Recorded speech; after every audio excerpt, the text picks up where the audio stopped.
السلام علیکم، آپ دیکھ رہے ہیں پاک نیوز اور میں ہوں عبدالرحمن۔ دوحہ قطر میں خوفناک طوفان نے سب کچھ تہس نہس کر کے رکھ دیا۔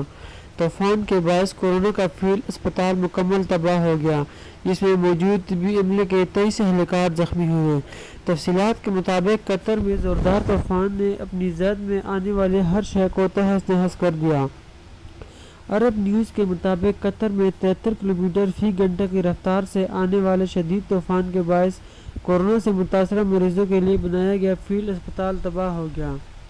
میڈیا رپورٹس میں بتایا گیا ہے کہ قطر میں شدید تیز ہوا اور بارش کے باعث کووڈ-19 کے مریضوں کے علاج کے لیے بنایا گیا فیلڈ اسپتال تباہ ہو چکا ہے، تاہم کورونا سے متاثرہ سبھی مریض فیلڈ اسپتال میں تباہ ہونے کے حادثے میں محفوظ رہے۔ یہ بھی بتایا گیا ہے کہ ہوا کا زور اس قدر شدید تھا کہ ہسپتال میں ڈیوٹی پر مامور عملے کو سنبھلنے کا موقع نہ مل سکا، جس کے باعث طبی عملے کے 23 اہلکار زخمی ہوئے۔ واضح رہے کہ تازہ اعداد و شمار کے مطابق قطر کورونا وائرس سے متاثرہ دوسرا بڑا خلیجی ملک بن گیا ہے۔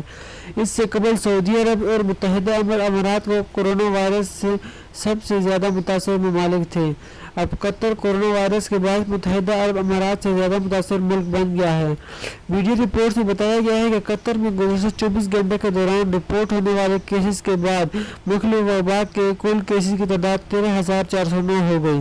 اموات کے معاملے میں قطر کی صورتحال بہتر ہے اور یہاں اب تک 10 افراد جاں بحق ہوئے ہیں۔ اسی کے ساتھ ملک میں کورونا کے 1436 مریض صحت یاب بھی ہو چکے۔ دوسری جانب خلیجی ممالک میں کورونا کی وبا ابتدائی دنوں میں حکومتوں کے کنٹرول میں رہی، تاہم بہترین انتظامات لاک ڈاؤن اور احتیاطی تدابیر کے باوجود اب یہ وبا ایک خطرناک صورتحال میں بدلتی جا رہی ہے۔ سبب ویب سائٹ کے مطابق خلیجی ممالک میں بہترین حفاظتی تدابیر کے باعث یہ وبا بہت حد تک قابو میں ہے۔